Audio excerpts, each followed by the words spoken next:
You ever get that feeling where your shop starts looking less like a workspace and more like a museum for things that didn't quite go as planned? I spent yesterday chasing a squeak in my table saw that sounded like a caffeinated cricket, only to realize I'd just dropped a brass washer behind the blade housing 3 months ago. Only 3 months? That's impressive turnaround for you, Tiger. Usually your lost parts don't resurface until they've achieved fossil status. But hey, it's March 29th, 2026, and since you finally stopped the cricket, maybe we can actually talk shop. We've got a massive tool shakeup, a looming crisis in the trades, and some vintage flipping secrets to cover. It's a big day. And look, us, I'm seeing the landscape change under our feet, specifically with the batteries we're all dragging around. Lowe's is doing a bit of a marriage of convenience with Cobalt and Greenworks. They're merging that 24-volt brushless system with some serious outdoor power tech. It's like they realize construction guys also have lawns to mow, and landscapers occasionally need to drive a 6-inch lag bolt. Great! Another battery platform. Just what the world needed. More plastic bricks that only talk to one specific brand of drill. Is this actually an upgrade, or just a new way to get us to clear out our tool chests? It feels like a genuine power play this time.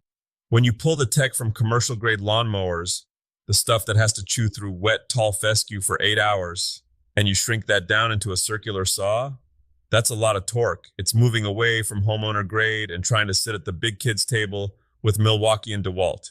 Speaking of the yellow and black team, have you seen that new atomic cutoff tool? The DCG 432XB? It looks like a toy, Tiger. It's tiny. I feel like I'd lose it in the bottom of my tool bag under a stack of receipts. That's the beauty of it. I remember trying to trim a piece of stainless trim inside a kitchen cabinet once with a full-sized angle grinder. It was like trying to perform surgery with a chainsaw. I nearly took the toe kick out and my dignity with it. This new atomic reach is for those moments where you're pinned in an attic or a crawl space and you only have about 4 inches of swing room. It's built for the HVAC and automotive guys who live in the gaps between the walls. Which is a perfect segue, because those HVAC guys are becoming more valuable than gold lately. Have you looked at the 2030 projections? We're looking at nearly 200,000 vacant positions. It's a red flag moment for sure. But here's the thing that really grits my teeth. We've spent decades telling kids that the trades just means turning a wrench until your knuckles bleed. But the industry's pivoting. They're calling it owner-focused strategy now. Sounds like corporate speak. What does that actually mean when you're standing in front of a broken boiler at 2 a.m.? It means you aren't just the repair guy. You're becoming a consultant. Instead of just swapping a part and handing over a bill, the successful techs are the ones who can walk a building owner through the why. They're involving the client in the design phase. It's about trust.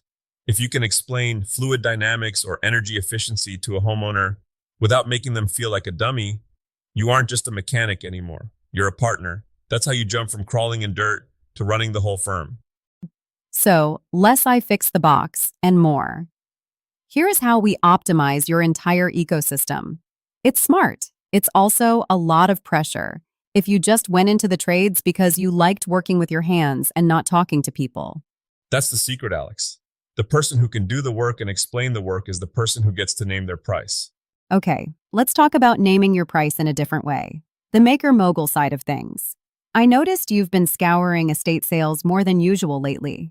Are you finally admitting that your new tools can't beat the old iron? Careful now, you're poking the bear. But you're right.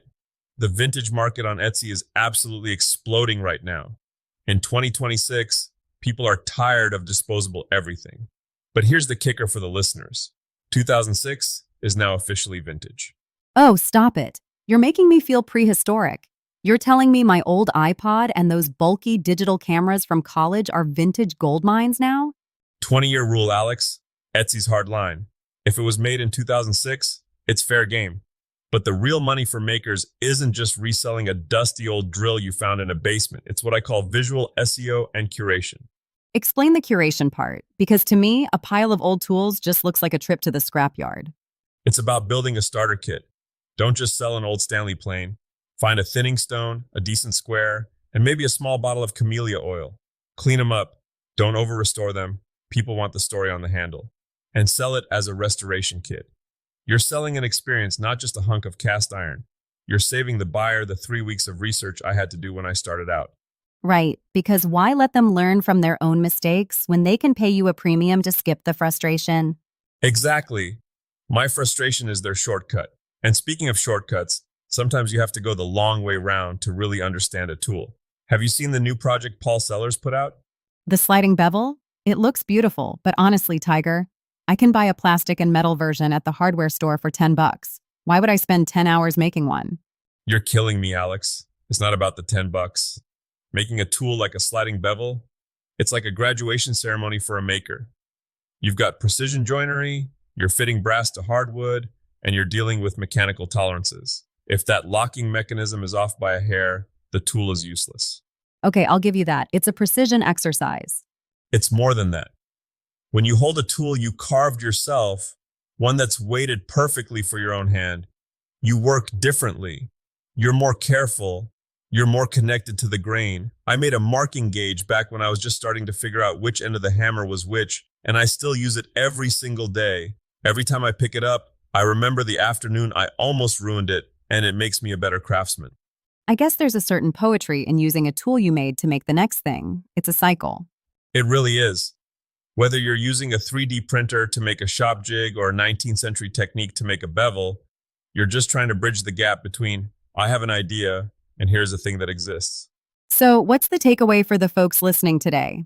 We covered a lot, from high-tech battery mergers to the consultant tradesperson, all the way to 20-year-old Etsy flips. I think the thread that ties it all together is intentionality. Don't just buy a tool because it's on the shelf. Buy it because it solves a specific problem in a tight spot, like that atomic cutter. Don't just fix a furnace.